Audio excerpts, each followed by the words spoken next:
त्याची परिस्थिती समोर उभी राहिली ना, त्याने आम्हाला वेगळं व्हावं लागतं. मनातनं नाही होऊ शकत कधीच यांच्यापासून वेगळी. मग यावर मेनका आणि सुंदरचं लग्न लावून देणं हा एकच पर्याय होता. हे योग्य आहे? एक स्त्री नवऱ्यासाठी काय करू शकते, किती टोकाला जाऊन त्याग करू शकते, ह्याचं एक उदाहरण समज हवं तर. मला नाही पटणार हे. का स्वतःच्या आयुष्याची धूळधाण करतेस? लग्न, मंगळसूत्र याचा उदात्तपणा दाखवून प्रत्येक वेळी बायकोनीच नवऱ्याला सावरलं पाहिजे हे का अधोरेखित करतेस? मला नाही पटत आहे. पण बायकोनी नवऱ्याला सावरणं या उक्तीतून नवऱ्याला सावरण्यापाठीमागचं ध्येय, त्याच्या विषयाचं प्रेम दिसत असेल तर काय हरकत आहे? हे नाही दिसत तुला? ह्या नजरेने बघ एकदा. जर एखाद्या वेळी आपल्या नात्याला गमावून आपल्या घराला, आपल्या माणसांना वाचवता येत असेल तर ते का नाही करावं? हेच आपलं खरं कर्तव्य असतं. वा अक्षरा, किती सकारात्मक विचार आहेत अगं तुझे. आणि हे तुझे सकारात्मक विचारच तुझी ताकद आहे. हे विचार तुला कधीच हरू देणार नाहीत. खरंच हॅट्स ऑफ.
आई, ह्यो ह्यो ह्यो ह्यो ह्यो फोटो बघ.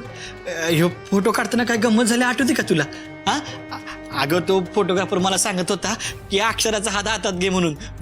पण मला काय सुधरत नव्हतं बघ. माझा हात आहे की नाही असा थरथर कापत होता. आणि अक्षरा बी ना कॅमेराकडे बघतच नव्हती. अशी लाजणं तिची मान खालीच होती बघ. आणि आमासने ना ती पोच द्यायला जमतच नव्हते.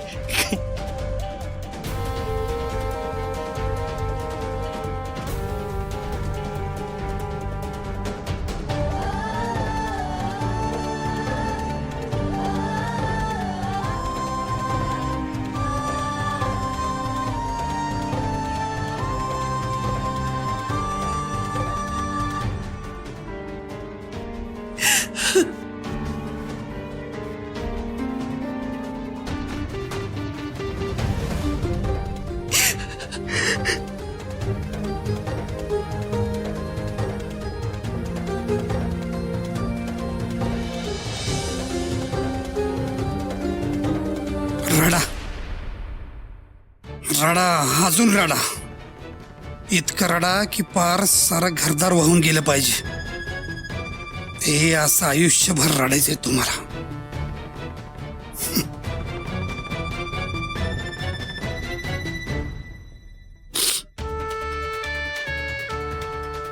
ताई,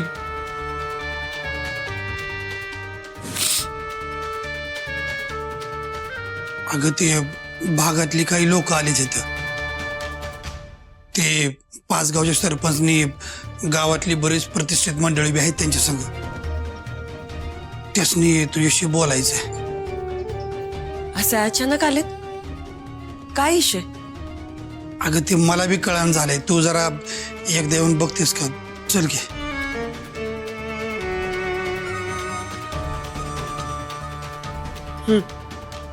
आलेच मी. थांब आई, मी अभि तुझ्या संग.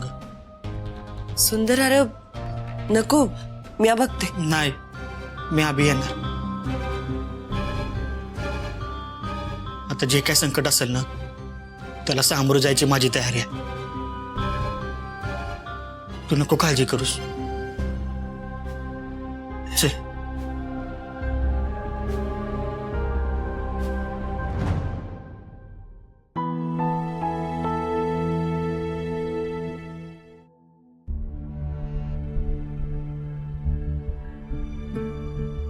राम राम वहिनी साहेब. राम राम, बसा ना.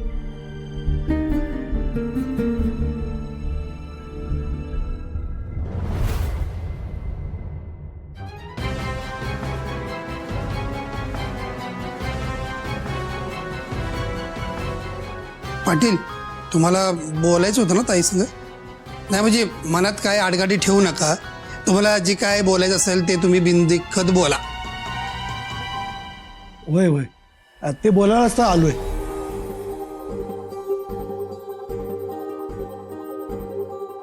बोला, मोकळेपणानं बोला. हा कसं आहे वहिनी साहेब, या घराचा उंबरटा जरी चढायचा म्हटलं ना तरी आमच्या हातापायात कापरं भरतं. म्हणजे दादासाहेबांच्या काळापासूनच आम्ही ते रुबाब पाहिलेला आहे. दादासाहेबांच्या पायातलं पायतान करा करा वाजायला लागलं ना तरी लोकांचे हात आपसूक जोडले जातात. वय तेव्हा लोक तसेच होते, मान देणारे आणि मान जपणारे.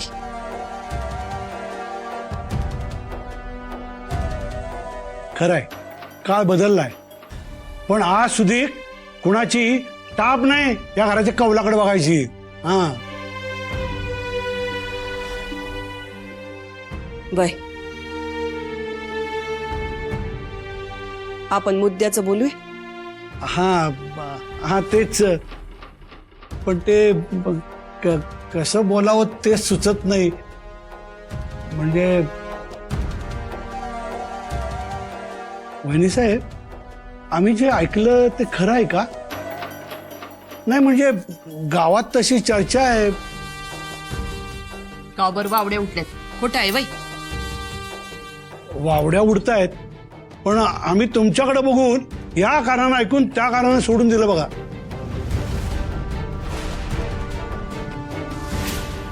तरी बी वावटा उठलेलं विजत नाही ना.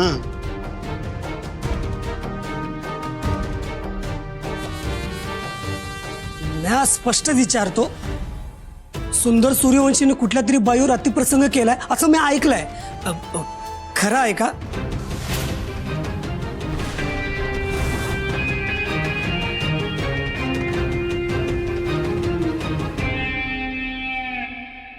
खोटं आहे.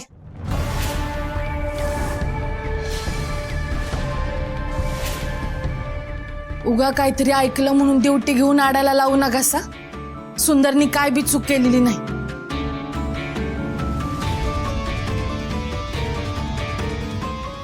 म्हणजे असं काही घडलंच नाही.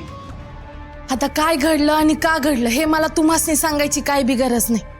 आणि चूक ही चुकूनच होती, मुद्दाम तर कोणी करत नाही. म्हणजे काहीतरी झालंय ना, गावभर चर्चा उगाच नाहीत. आता ज्या पोरीवर बळजबरी झाली म्हणून तुम्ही बॉम्बा मारायला लागले, ती पोरगी स्वतःहून सांगते ना तुम्हाला की बाबा काही झालेलं नाही. तर तेवढं पुरेसं नाही का तुम्हाला?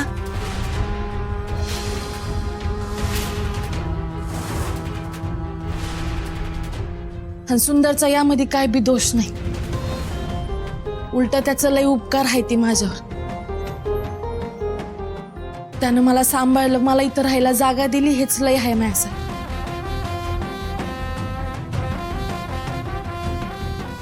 पण म्हणून झालेली गोष्ट पुसता येत नाही ना व. लोकांची तोंड कशी बंद करणार? हं?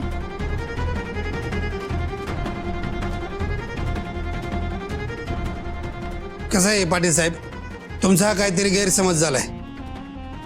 आता सुंदर आणि मेनका लग्न करणार आहेत म्हणून गावात अशी वावडी उठवत असतील लोक. लगीन पण त्याचं पहिलं लगीन झालंय ना व. त्यो काडीमोड झालाय म्हणून हे दुसरं लग्न करतोय सुंदर. आम्ही सांगतोय विश्वास नाही का? हवं तर ताईला विचारा तुम्ही.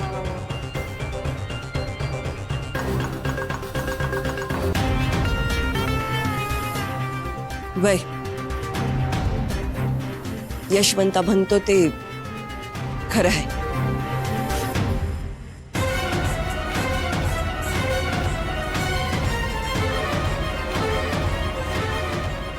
कसं आहे हे लगीन घरच्या घरी साधेपणाने करणार आहोत आम्ही. पर तुमच्यासारख्या प्रतिष्ठितांना निमंत्रण देणार आहोत त्यामुळं काय बी शंका मनात ठेवू नका. वहिनी साहेब काय हरकत नाही बघा. आता तुमच्या घरात शुभ कार्य होणार आहे तेव्हा आमच्या मनात आम्ही अशुभ का म्हणून ठेवू. तुमच्याकडून शब्द मिळाला आमच्या शंका फिटल्या.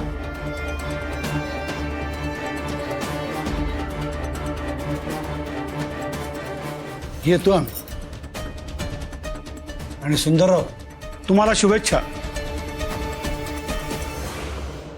येतो वहिनी सर.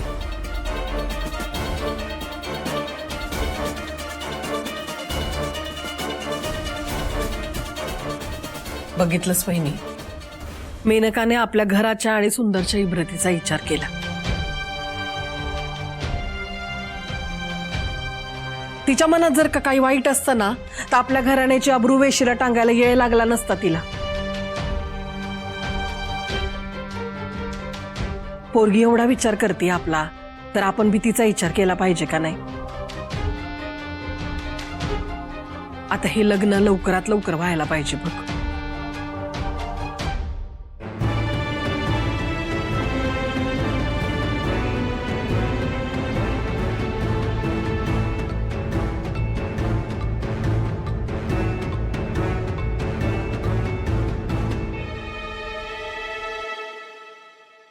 चला एकदाची गावात फटाक्याची माळ लावून ठेवली. आता हे लगीन नक्की होणार ते बी लवकरात लवकर. आपलं काम झालं आता. जाग्याव भेंगरी चेक.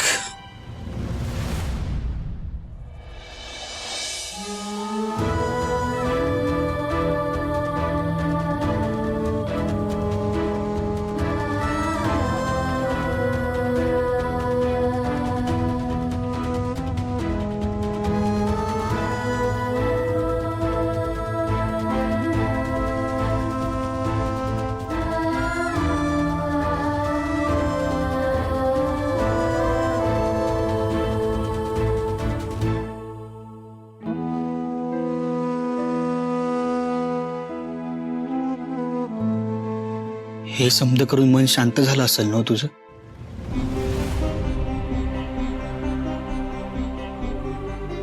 तुम्ही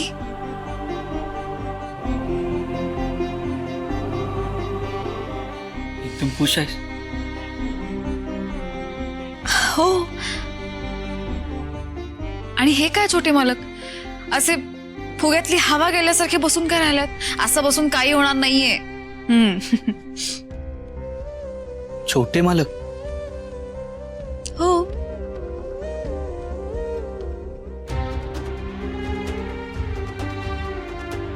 एवढ्या मागे गेलीस तू अक्षरा.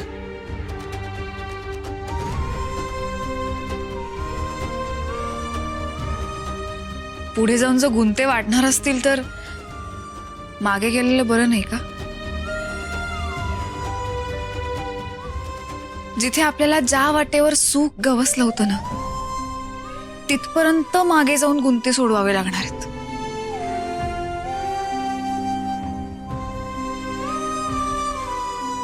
कसं असतं एखाद्या झाडाला जर कीड लागली तर त्या झाडाला ती कीड का लागलीये ह्याचा शोध घेण्यासाठी आपल्याला त्या मुळापर्यंत जावं लागतं की नाही. मी तसंच केलंय आणि मला बघा कसं मोकळं मोकळं वाटतंय. आतून खूप शांत वाटतंय. असं रडत बसून काही नाही होत. असा पळ नसतो काढायचा. आणि उलट अशाच वेळी जर आपण आतून शांत असलो ना तर त्या संकटाशी लढायची एक वेगळी ऊर्जा मिळते. मग आपण कुठल्याही संकटावर अशी मात करू शकतो. मग तू का पळ काढते?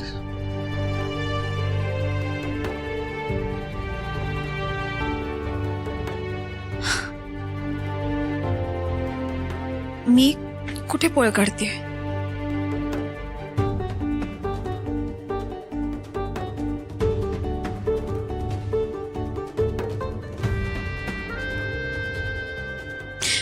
उलट हीच सगळ्यात मोठी लढाई आहे माझ्यासाठी. आणि ती मी लढतीये. कसं असतं, पाण्यात पडल्यावर हातपाय मारावेच लागतात. दुसरा पर्याय नसतो आपल्याकडे. मी तेच करते. आता सोडावं हे सगळे विषय. मला सांगा, तुम्ही कामाचं काय करणार आहात? पुढे काही विचार केलात की नाही? विसरावं आता हे सगळं. इतकं सोपं असतं समजा विसरून जाणं?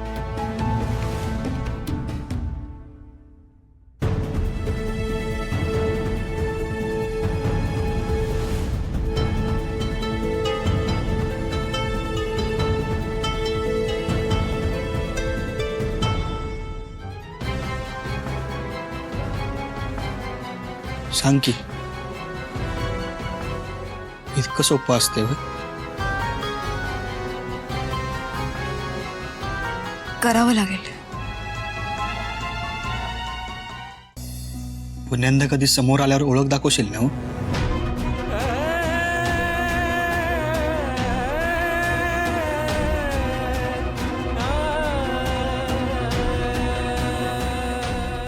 अक्षरा, माझी शपथ घेऊन सांग, माझ्यापासून दूर गेल्यावर तुला त्रास होणार नाही?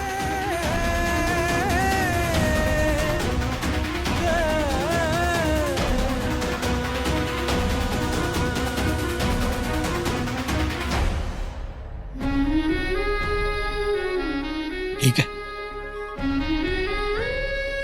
मिळालं तुझं उत्तर. जातो आता. जाते मी. महत्वाचा फोन करायचा आहे.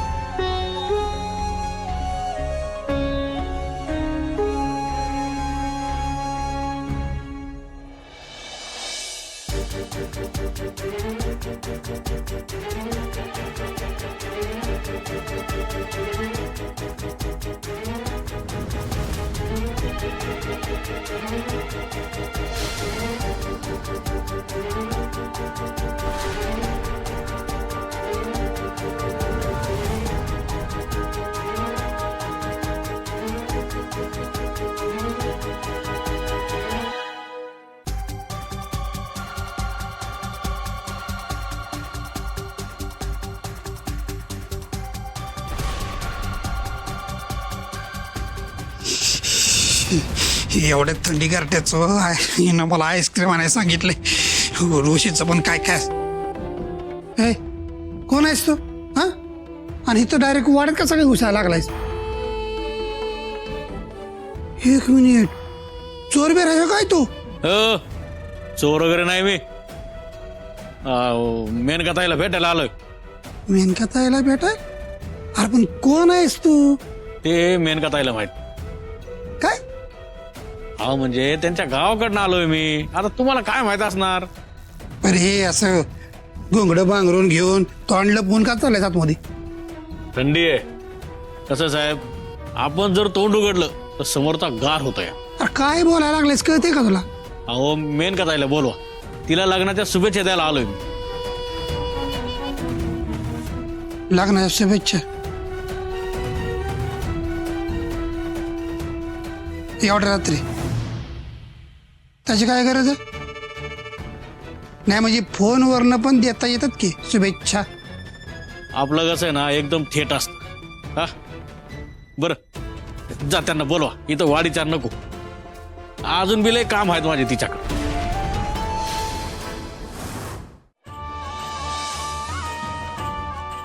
आई हो, माझ्या आयुष्याचं असं काहीतरी वाळवण होऊन बसल असं कधी वाटलं बी नव्हतं मला. आणि लगीन म्हणलं का प्रत्येकाची वेगवेगळी स्वप्न असतात. आता मी काय राजकुमारी सारखे जगले नाही, बरी उली उलीशी का होईना माझी बी स्वप्न होती का म्या लग्नामध्ये अशी साडी नेसन, म्या लग्नामध्ये तशी दिसन. लय जोडजोड नाही बरं, पण 4 दागिने माझ्या बी अंगावर असतील. पर जाऊ दे, आता त्यातलं काय बी होणार नाही. आणि माझ्यासारख्या पोरीनं अपेक्षा करायच्याच कशा? हेच जर नशिबात असन तर हेच खरं. काय लगीन, काय जोडीदार, काय विचार नाही करायचं. असं कशापायी बोलतेस मेनका? हे बघ, तुझं लग्न कुठल्या बी परिस्थितीत झालं ना तरी त्यात काय बी कमी पडू देणार नाही. शब्द आहे माझा. तुला माहितीये का मेनका, माझ्या पोटच्या पोरीच्या लग्नाची लई हौस होती का मला, पण ते सुख माझ्या पोरीनं मला मिळू दिलं नाही. पण नाही, तुझ्या लग्नात का नाही समद करणार आहे मी. आणि लग्न थाटामाटात जरी झालं नाही ना तरी नवरी नवरीवानीच दिसत, त्यात काय बी कसूर व्हायची नाही. शब्द आहे माझा. तुमची ही माया असली ना का मला काय बी नको असतं.